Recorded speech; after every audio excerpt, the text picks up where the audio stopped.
afternoon, everybody. Broadcasting here from the beautiful North Fork of Long Island. I'm Sam Kimball. This is virtual day trip to wine country. And we've been looking forward to today's show. It's going to be great. We've been getting a great response on these broadcasts, by the way. So we're doing almost one a day. And if you are interested in watching any of them and seeing some of the wines and meeting these winemakers, on demand, you can go to newyorkwineevents.com. That's newyorkwineevents.com and see any of the shows in demand, video on demand form. So it's our pleasure today to have the amazing Sannino Vineyard with us and to have Anthony and Lisa Sannino from the Vineyard. They're based on the North Fork of Long Island in Cutchogue, New York, about 85 miles east of New York City. They're the owners of Sannino Vineyard and the founders, and Anthony is the winemaker. So we're really in for a treat. It's not every show that we have the winemaker with us, but today we do. So before we get started, I want to let everyone know that you can learn lots about Sannino and the wines at their website, sanninovineyard.com. You can also buy all the wines there, and we'll be talking about some of them, and you'll also hear about some of the opportunities to pick up wines even while we're on lockdown and quarantine. And so that'll be great as we get into the show. By the way, please use the Q&A and or the chat during the session, and we will answer any questions that you have, and Anthony and Lisa will be happy to oblige. So welcome, Anthony and Lisa. Good afternoon. Hi, Sam. How are you? How are you? Thanks so much for having us. You're welcome. It's great to have you guys.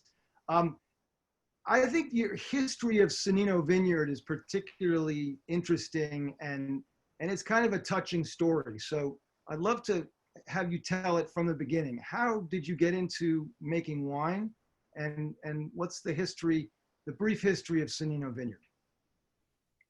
I can start with, started before Lisa and I actually got together. I was like 13 years old visiting this small island my mom was from, Ischia, just a little north of Capri. Most people know where Capri is, outside of the Bay of Naples. But with that said, the family was making wine. I was a child just getting my feet wet with grapes growing in a backyard and a cantina under the house that they kept their wine cellared and made their wine there. So yeah, I'd say this culture was embedded in me at such a young age. And then fast forwarding, when Lisa and I met, we always had a dream of having something that we would call an agriturismo. And Lisa can give a little bit more of that description for us. It's just living on the farm and sharing it with everyone. They can stay with us and be part of our daily activities, learn about the wine, the grape growing, and share meals together. And the agriturismo is really very much a common thing in Italy. Is that right? Absolutely. Absolutely. When we travel, we're always seeking that out rather than the larger hotel stays. We want to stay with the owners, the winemakers, and we've even been to cheese farms and experienced moms making the cheese and the animals there that produce the milk, whether it's the goats or the cows, and it's all part of that lifestyle. That's awesome. So tell me, what was the year that you founded your winery? Great. Well, maybe 2007. 2007, right? Well, we bought our property in 2006 and then created the homestead, built a home in the vineyard. It was an established vineyard. The vineyard was planted in 1988 or 89, so it's a well-established older vineyard. But yeah, we did that. But to rewind a little bit, we started as home winemakers. When Lisa and I got married back in '93, we started making wine at home, purchasing grapes that were delivered from California, and then shortly after that, visiting the North Fork, buying fresh grapes, bringing them home, always getting the family involved. That turned into coming to the North Fork and harvesting on some of the vineyards that others would allow us to harvest at. So that was our true beginning as home winemakers. So, and I will say, and this is not a controversial statement. You're not the first Italian American family that got their start making wine at home. Absolutely not. In fact, they're still doing it. Many are still doing it, but historically, it's been going on for 100 years in this country from immigrants of Italy.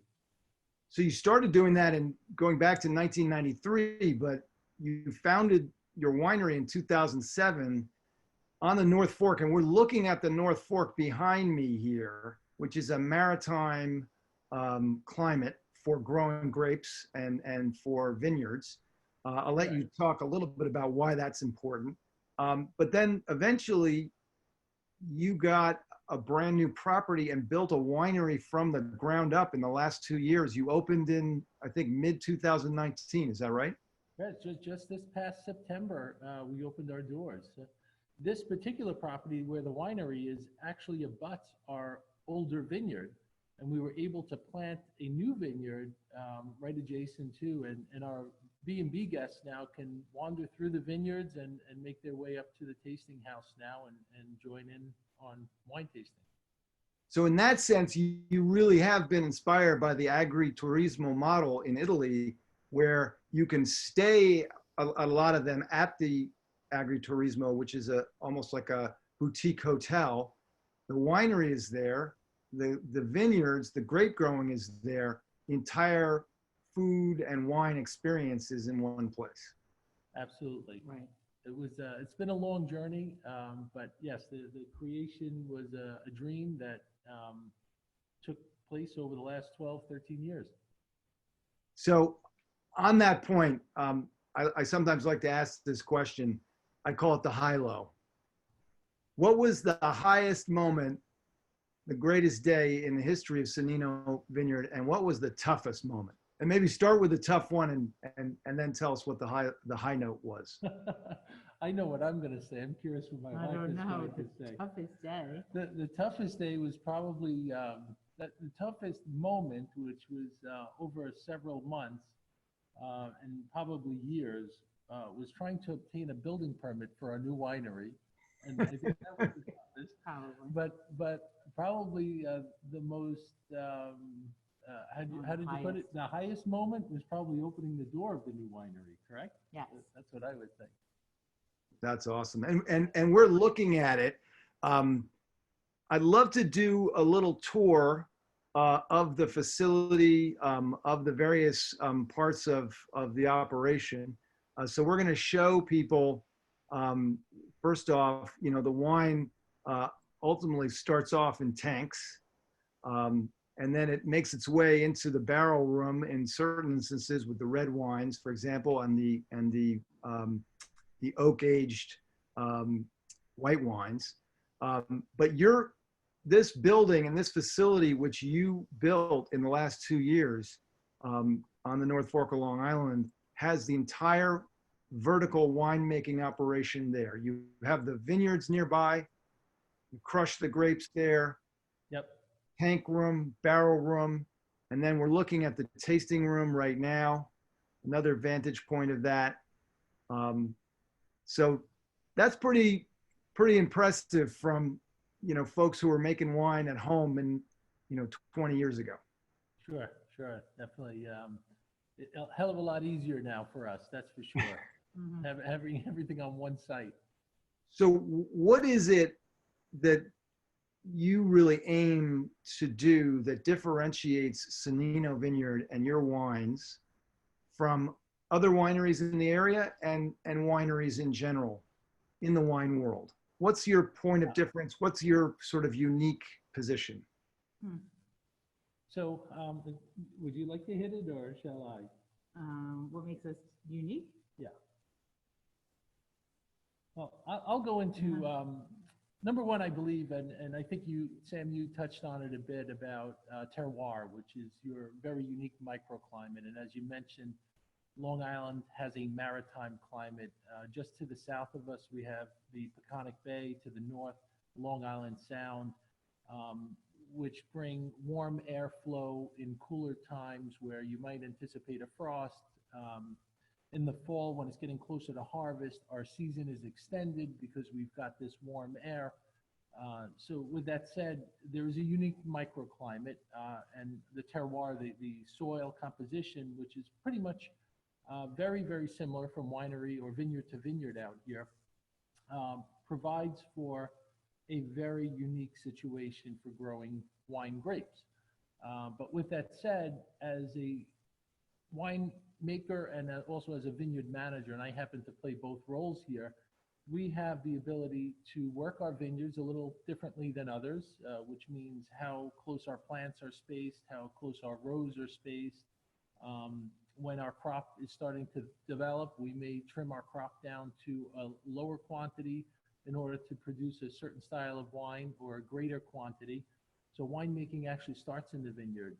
When we reach our crush pad, which is where we crush our grapes and start making the wine, we've got techniques and methods and equipment that allow us to differentiate our style.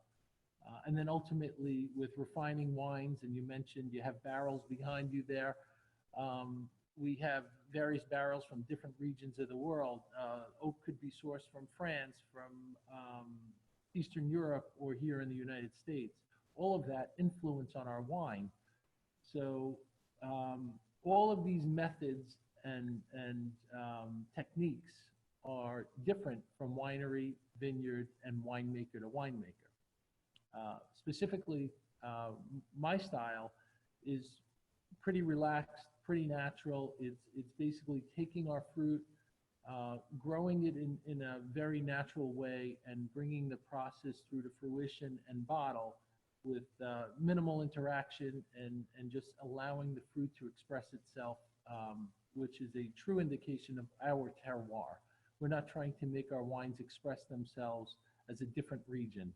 We want them to express as the North Fork. Got it. And, you know, specifically, talk a little bit about if there are certain things that you learned when you were getting exposed to winemaking and going back to Ischia, where your parents are from, and going to Italy. Were there specific things you learned? Were there certain types of wines or styles of winemaking, or even grape varietals that you used and that you continue to use that were driven by that experience? We're currently, unfortunately, not growing many of the varieties that were grown in the region my mom was from, which is the Campania region of Italy.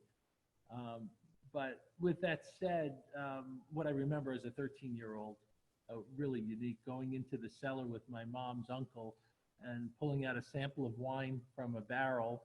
They were large bottles, similar to what's behind you, and quite larger sometimes. We would take samples and we'd have this wine every day at lunch. That crispness, that very fruit-driven style inspired me at a very young age. So that would probably be my inspiration to achieve that in our qualities of wine. That's awesome. I can only imagine, like, I've never had that experience, but to be in somebody's home in Italy, yep, and you go downstairs and you actually extract wine from a barrel. Yep. Every day at lunch. Every day at lunch. Yep. That's direct from the source. At 13 years old, and I'm not sure if you know, but most Italians take a siesta in the afternoon, and that's probably one of the reasons. But at 13, having a glass of wine definitely knocks your socks off, you know? Yeah, no, I can imagine. So let's talk about the wines we're going to taste today. We have 3 of them. And I think the first one, correct me if I'm wrong, is the Chili Day Chardonnay. Yes. And it's a perfect complement for the way the weather is right now on the North Fork. It's a bit chilly. It's got that kind of wintry bite in the air, even though it's supposed to be springtime. Right. So for everybody watching, that's the bottle to the side of me on the screen. And Anthony, tell us a little bit about that. What are the grapes that it's made from, and what was the origin and the inspiration for this wine? Okay, so we do grow Chardonnay. I believe you were showing an aerial view of one of our vineyards. So we grow Chardonnay. This is a steel fermented Chardonnay, so there's no barrel interaction here. So no oak influence, none of the softer, rounder expressions. This will have a little bit of a zippy acidity, very bright, very cheerful, and extremely fruit forward. So you get lots of qualities here that with food or without food makes a very refreshing style of Chardonnay. And what's the perfect food? If you only got to choose one thing to pair this with, what would it be? I'd say, well, I could say seafood, but that's very broad. Oysters in particular, that I harvest right here out of the Peconic Bay. Absolutely. I can see a scallop dish also. Yeah. Like a lightly seared scallop dish would be great also. Awesome, awesome. Should we move along to the next one? Would be the Cab Franc. Mm-hmm. Perfect. So while Anthony and Lisa are getting that glass ready, I will give a shout out to Cab Franc, Cabernet Franc, the grape type and varietal, which in the state of New York is kind of the unofficial red wine grape of the state. Most people are not familiar with it the way they are with mass market. And there's the bottle Anthony's holding up. The types of wines we normally drink, most Americans are a little bit boring. We drink the same 4 or 5 types of wine: Chardonnay, Pinot Noir, Pinot Grigio, Cabernet Sauvignon, maybe Merlot, maybe Sauvignon Blanc. A lot of people don't realize there are upwards of 5,000 grape types and varietals in the world. And it just so happens that Cabernet Franc grows really well in the New York State climate. Hence my calling it the unofficial red wine grape of New York State. And for that reason, I'll let you describe this one. The Cabernet Francs that we encounter at New York wineries, New York State wineries, are often very, very good. Right, and just to touch a little before going into the wine itself, as you mentioned, not every prominent wine region in the world grows exactly the same grape varieties. Based on temperature, microclimates, we've mentioned terroir. Each terroir lends itself to allowing certain grape varieties to excel. Cabernet Franc happens to excel extremely well in our region. Its expression, if grown here, and it's also a wine known to grow exceptionally well in Bordeaux, France. It happens to be one of the 5 principal red grape varieties, along with Cabernet Sauvignon, which we all know. Merlot is very popular, we know. We've all heard of Malbec, which we would imagine came from South America, but its true origins are actually Bordeaux. And then later we're going to be tasting some Petit Verdot, which is another variety from that region. But Cabernet Franc happens to be one of the strongest varieties in Bordeaux. But it's also, to give another prominent wine region, like Napa Valley, happens to grow extremely well in Napa Valley. But if you were to buy a bottle from each individual region, the 3 prominent regions I mentioned, each one would express completely different. In our case, our style is very fruit driven also. Gives a little bit of a peppery note. This one happens to be a little lighter in body. Sometimes we'll get a little heavier in body.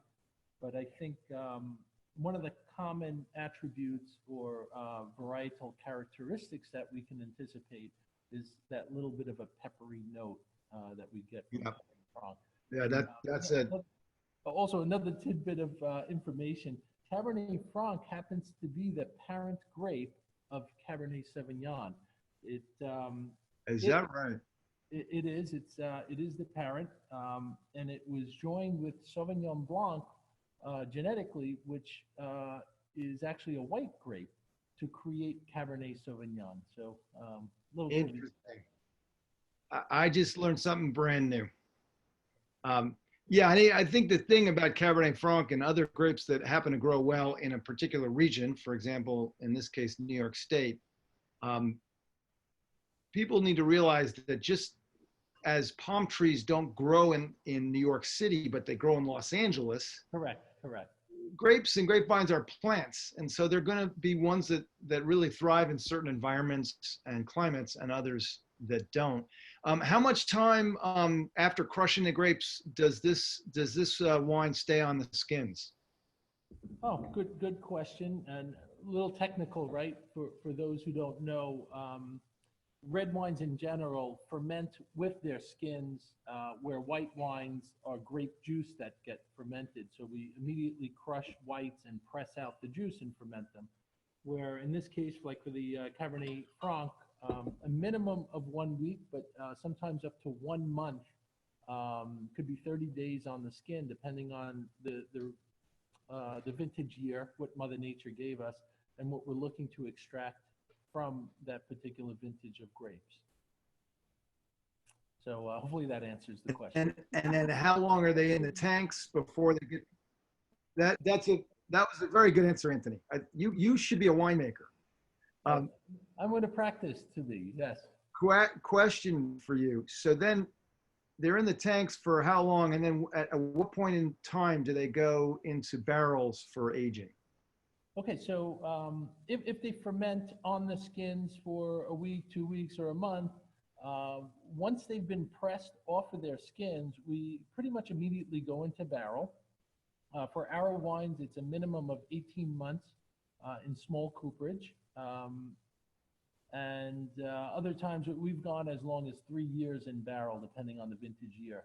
But minimum 18 months for all of our red wines. Is that right? Yeah, that's great. I would like to come by when we're no longer on quarantine. I want to come by and do a barrel tasting with you guys at some point. Yeah, no, it's a great opportunity, and always we always get this common question: how long are the wines in barrel, and how do you know when it's time for them to come out?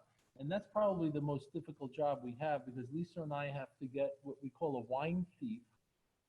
It's a cylindrical tube that goes into the barrel to pull a sample out. And we spend hours and hours sampling wine. It's a terrible, monotonous type of thing to do. It's horrible. We have to just keep tasting the wine, and then eventually we figure out when it's time for them to come out. But we might have to do that repetitively, day after day or week after week. Depends on what time of day you do it, right? Correct. All right, let's move on to the Petit Verdot. I'm going to give a little shout out to the Petit Verdot grape. This is another example of a grape variety that most Americans haven't even heard of. Petit Verdot. It is a relatively common grape variety in France. But in our experience working with folks who love wine, who come to our grand tasting events, who come on our wine tours to the vineyard country, when we ask people how many people have had Petit Verdot, or a grape that is not one of the 6 noble grapes, the answer is very few. And so here's an example of another grape that does grow well in this region, and it's not one of the usual suspects that people always pick up at their wine shop. So tell us a little bit about it. Okay, so like I mentioned earlier, it is one of the 5 principal grapes for the region of Bordeaux in France. And usually in Bordeaux, it's a blending component. And the reason being, the name actually Petit Verdot, petit meaning very small. So the berries on the cluster are very small. And Verdot refers to the initial color of all grapes is pea color green, whether they're white or they're red. And in this case, they remain green for an extended period of time, much longer than other varieties. And then they start changing color, and they start becoming this very dark black berry. So they're a stubborn little grape that don't ripen very quickly, but when they do, their skin is intensely dark in color, and its pulp is so much smaller, since the berries are smaller, that the ratio between the skin and the pulp is so great that we get a very, very dark red color after fermentation and soaking. Wow. So that's a little bit of the history, and that's why the French would use it to enhance their Cabernet Sauvignon or their Merlot or their Cabernet Franc. But here, as a single variety, and I always refer to Malbec, which is like the sister grape, which is a little more popular. We all know that South America grows a tremendous amount of Malbec, So I always refer to it like that because it is the sister grape, and in South America, it's a single variety. So here we're doing Petit Verdot as a single variety, just to accentuate another beautiful grape variety with intense color, little earthiness to it. Some people will say that it has a little bit of a rose petal aroma to it. But we've got a tremendous following now with Petit Verdot here at Sannino, and we've been doing it now, I believe, for almost 10 years, right? And we're loving it. We think it's a great variety. That's great. And what do you call, this one has a name. What's it called? Spotlight. Spotlight. Spotlight. So Nice. again, single variety Petit Verdot, it is Petit Verdot in the Spotlight, where normally it's hidden as a blending component. We're now putting it in the Spotlight. That's great. Okay, importantly, where can people get these wines? And especially now, during quarantine and shutdown, how can we get Sannino Vineyard wines? So everything can be ordered through our website at SanninoVineyard.com. And now we can ship to 38 different states. That's So amazing. you can just order online. We're having some great deals. We're having case sales, 50% off if you order a full case, 12 bottles, Half off. half off. That's great. And what's shipping? Shipping, I mean, it's UPS, so it's probably about $25. We are shipping locally for free. And locally is Suffolk County? North Fork. North Fork. Okay, Yeah, got it. all the North Fork from Riverhead to Orient Point. Next Do question. curbside as well, if anybody wants to take a ride out, especially if they're feeling cooped up and they want to just take a drive. We've had a lot of people just doing that just to get out. Curbside pickup. Yeah. We were doing one of these broadcasts the other day, and one of the people on the, luckily we had two folks from the winery there. One of them actually left in the middle of the session, went out, took care of a curbside customer, and then came back. That's great. Right. That's great. Yeah, that's what's going on. And we didn't know why she left, but then when she came back, she said, oh, I had a curbside customer. Good. Last question before I let you guys go. Do you have a wine club? Yes, we do. Tell us. We have a couple of different wine clubs. We have from 2 bottles to 4 bottles up to 6 bottles per shipment, and that's quarterly, 4 times a year. And there's a lot of perks and discounts that go along with that. And that also can be on our website as well. You find that. And with those wine club signups, they become part of our family at that point. And then our largest and most complex wine club is actually our wine making club. It's our Vine to Wine program, where we actually allow people to harvest grapes with us in the fall and bring those grapes right up to final bottle, and they custom label and produce their own wine with us. So that's a true full experience of what we have to offer. That's a great program. I know about that program. I've never participated, but you and I have talked about it on numerous occasions, and that's an awesome program. It's also a great note to end on.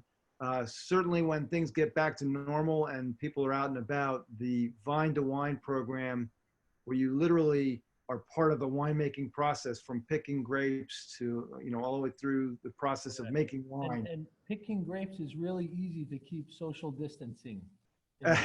Exactly. Well, Lisa and Anthony, thank you so much for being a part of this. It was great to have you guys today, and it was really fun to do virtual day trip to wine country. We do have, before I let you go, we do have a question. So I'm going to take that question now. That's great. Bear with me 1 second. Let's see. If you could, somebody raised their hand, maybe put it in the chat, if you would. And that way we know. Let's see. Let's see. There it is. Great. All right. We have. That looks very familiar, that name. Yes, that's from Ava Sannino. Any relation? Our youngest, Ava, she's now 15 and fully involved in the experience here at Sannino. So her question is, Mr. Sannino, what is your favorite wine? We just tasted our favorite wine. That's our Petit Verdot. That's awesome. All right, we have a question from Claudia. So, Claudia, what is your question? Let's see. You? There she is. Hi, Claudia. Oh, you can see me? We know we can hear you, but tell us what your question is. I don't really think I had a question, but I would love to go to this vineyard when we're out of this quarantine. Great. Thank you, Well, Claudia. Love to have you. Take the LIE due east from the New York Metro all the way to the end. Get on Route 25, eventually get on Sound Avenue, and you can't miss it. It's right off the road. And if you hit water, Claudia, you went too far. Thank you. You got it. All right. Yeah. Well, guys, thank you again for being a part of this. It was great. We have one more question. This is from how long did it take to build the winery? Okay, so About a year. yeah, just about 12 months from start to finish. And to touch on the construction of it, extremely, I put a lot of emphasis on energy efficiency. So it's a very unique structure, fully insulated concrete forms and then fully insulated panels. So it's not a typical stick frame structure. But with that said, and new materials and methods, we were still able to execute within 12 months' time. That's great. I was there for part of the construction. Yep, Mhm. yep, you've been watching it. It went up fast. It went up fast. Excellent. Well, thank you again, guys. We will see you soon. Next time, let's do a session where we actually specifically pair a dish and bring in a food element where it's a particular selection off the menu and pair it with some wines. Absolutely, and I wouldn't Sounds mind good. doing this from the kitchen at Sannino while we're doing it. Go to the Agriturismo Sannino. We'll go right to the Little, Agriturismo and cooking demo. correct. And Sam, thank you very much for having us again. Yeah, New thanks York for Wine doing this. Events, great. You're doing a great job, and thanks for supporting the region and Sannino. Excellent. Thank you guys for being a part of it. And thank you everybody for watching. Have a great day. You Bye, too. you too.